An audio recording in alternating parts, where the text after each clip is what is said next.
압살롬은 사무엘하 14장 마지막 절 마지막 끄트머리에 아버지 다윗과 화해를 했지만 사무엘하 15장 처음에 다시 와서 악한 마음을 품게 되었죠. 사무엘하 15장 1절 말씀입니다. 그 후에 압살롬이 자기를 위하여 병거와 말들을 준비하고 호위병 50명을 그 앞에 세우니라. 그 후에, 즉 다윗과 화해한 후에 모반을 꾸미려고 압살롬이 계획을 친위대를 일으키게 된 것입니다. 다윗에게 재판을 받으려고 오는 수많은 사람들의 마음을 훔치고 있는 압살롬. 이후 4년 동안 압살롬은 치밀하게 준비하여 7절에 보니까 4년이 지난 후 내가 다윗에게 헤브론으로 가겠다라고 말을 하죠. 아버지 다윗에게 서원을 하는 것처럼 말을 했지만 서원을 빙자한 배반의 시작이었습니다. 그리고 사무엘하 15장 10절에 가서 보니까 압살롬은 자기 본색, 야욕, 이빨을 드러내고 있습니다. 내가 헤브론에서 왕이 된 사람이다. 왕이 될 사람이다.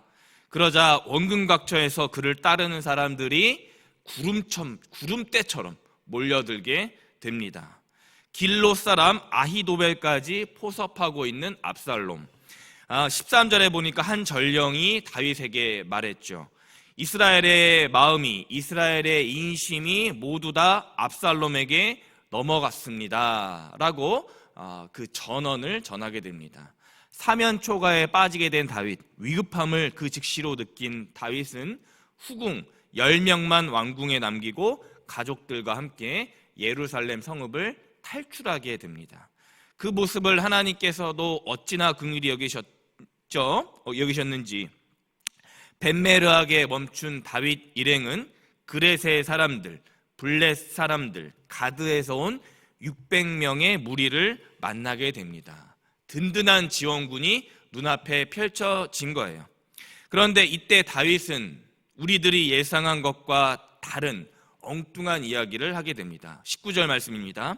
그때 왕이 가드 사람 이때에게 이르되 어찌하여 너도 우리와 함께 가느냐? 너는 쫓겨난 나그네이니 돌아가서 왕과 함께 내 곳에 있으라. 아멘. 가드 사람 이때를 돌려보내고 있는 다윗. 한 명이 지금 아쉬운 이때에 무려 600명이 넘는 무리를, 큰 군대를 손쉽게 얻을 수 있는 천우신조의 기회를 지금 다윗이 포기하고 있는 거예요. 그렇게 첫 번째 기회를 버리고 있는 다윗. 뭡니까? 하나님의 언약을 기억하고 있는 그는 하나님의 말씀이 아니고서는 다른 어떤 방법도 어떤 지혜도 구하지 않겠다라고 하는 거예요. 그런 다윗에게 기다리고 있는 것이 무엇입니까? 23절 말씀이에요.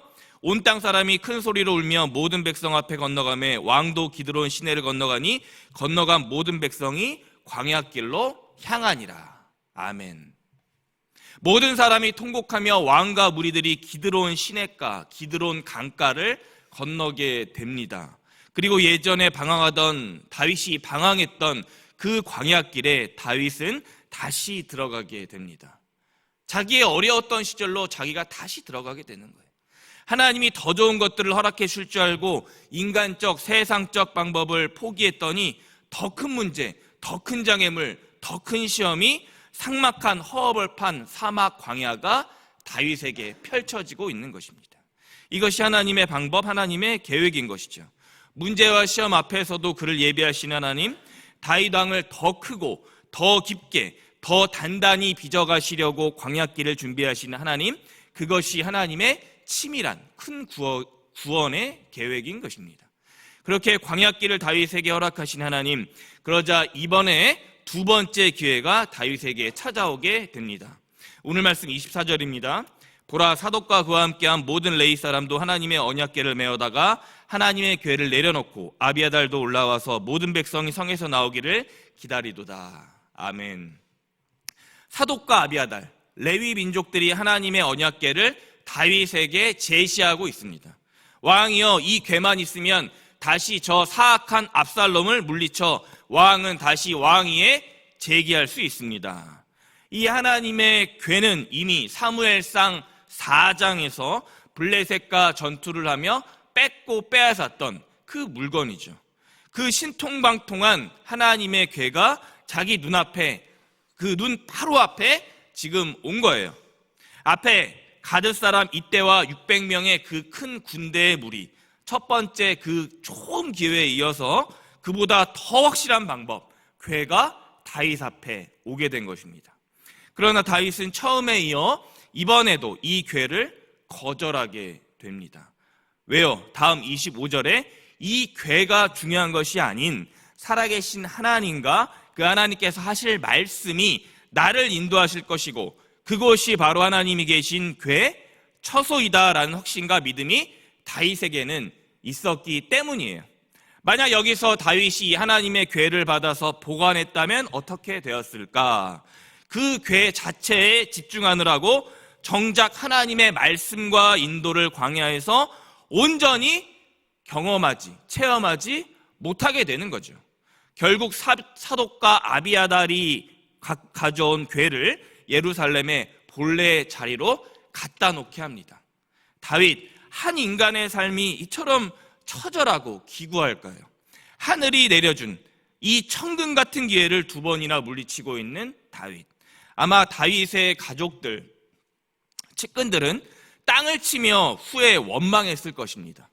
오히려 광야의 다윗은 처량한 신세를 자처하고 있어요. 30절 말씀입니다. 다윗이 감람산 길로 올라갈 때 그의 머리를 그가 가리고 맨발로 울며 가고 그와 함께 가는 모든 백성들도 각각 자기의 머리를 가리고 울며 올라가니라. 아멘. 아멘이십니까? 이것이 하나님께서 하나님과 동행하는 하나님을 온전하게 신뢰하면서 살아가는 자의 발걸음, 모습인 거예요. 원수에게 쫓기고 모함당하고 억울하게 누명 쓰고 일가 친척 가족들이 죽을 위기에 처하고 그래서 그들에게 원망과 불평을 듣고 있는 모습. 정작 다윗의 이 모습은 본인은 이 상황이 얼마나 괴로웠겠습니까? 설상가상으로 그때 다윗은 어떠한 한 사람에게 아히도벨이 배발한 소식을 듣게 됩니다. 참담한 다윗, 철석같이 믿었던 아히도벨이 배신한 거예요. 그런데 놀라운 것은 이런 격한 감정을 억누르고 다윗은 어디로 향하고 있습니까? 예배 처소로 향하고 있는 거예요. 32절 말씀입니다. 다윗이 하나님을 경배하는 마루턱에 이를 때에 아렉 사람 후세가 옷을 찢고 흙을 머리에 덮어쓰고 다윗을 맞으러 온지라. 아멘. 하나님을 경배하러 가는 그 길, 그 마루턱에서 아렉 사람 후세를 만나고 있는 거예요. 기도하고 예배 처소로 가는 길에 만난 동역자 후세. 그러나 이번에도 다윗은 그를 돌려보냅니다. 그렇게 희망이 사라져 가는 것 같은데, 그런데 하나님께서 다윗에게 이제 후세를 들어 이 고난의 길에서, 고통의 길에서 자유하게 할 전략을 다윗 마음에 내려주고 계십니다. 다윗은 앞에 사독과 아비아달을 보내고 또 그 앞에서는 가드의 이때 600명의 무리를 보냈지만 하나님의 큰 구원 역사와 그림이 후세를 통해 퍼즐 맞춰지듯이 맞춰지고 있는 거예요. 살 길이 열리고 있는 겁니다. 다윗이 말합니다. 후세야, 너는 이제 예루살렘에 가서 아히도벨의 계략, 모든 저 사악한 계략을 패하게 하여라. 왜? 이미 내가 앞서 사독과 아비아달 그들의 두 아들 먼저 보냈다. 안심해라. 그들의 아들 아히마아스와 요나단 두 명이 너를 도와 내게 소식을 알릴 것이다. 후세와 약속한 다윗은 사무엘하 15장 마지막 절에 이렇게 기록되고 있습니다. 다윗의 친구 후세가 곧 성읍으로 돌아가고 압살롬도 예루살렘으로 들어갔더라. 아멘. 후세가 다윗의 친구가 되었습니다. 이제 모든 상황이 하나님의 큰 구원과 인도하심의 역사로 모아지고 있는 거예요. 말씀을 맺습니다. 사무엘하 15장에 만약 다윗이 앞에 두 번의 황금 같은 기회를 인간적인 생각으로 잡았으면 하나님께 기도하고 예배하는 과정 끝에 예비하신 그 동역자, 친구 후세를 천신만고 끝에 만날 수 있었을까? 또 다윗이 후세와 친구가 되어 압살롬의 저 사악한 계획을 물리칠 수 있었을까? 전 그렇지 않다라고 생각을 합니다. 왜입니까? 하나님의 사람, 하나님께서 쓰시는 사람, 하나님의 보호와 인도하심을 받아 하나님께서 인도하시는 그 사람은 하나님과 맺은 언약, 약속, 하나님께서 주신 말씀을 생명보다 더 굳게 지켜갈 수 있는 강건한 성령 충만한 사람이기 때문이에요. 사랑하는 법한의 성도님 여러분, 저와 여러분은 오늘을 살아가며 또 내일을 살아가며 사람과 세상 방법에 큰 기회를 가져다 줄 저 매력적인 것들에 혹시 의지하고 계시지는 않습니까? 저도 그래요. 아니면 다윗처럼 오늘 당장 내 앞에 절호의 기회가, 절호의 찬스가 왔지만 주 하나님께서 예배하신 계획들과 방법에 믿음으로만, 기도함으로만 예배할 수 있는 저 마루턱으로 가고 계십니까?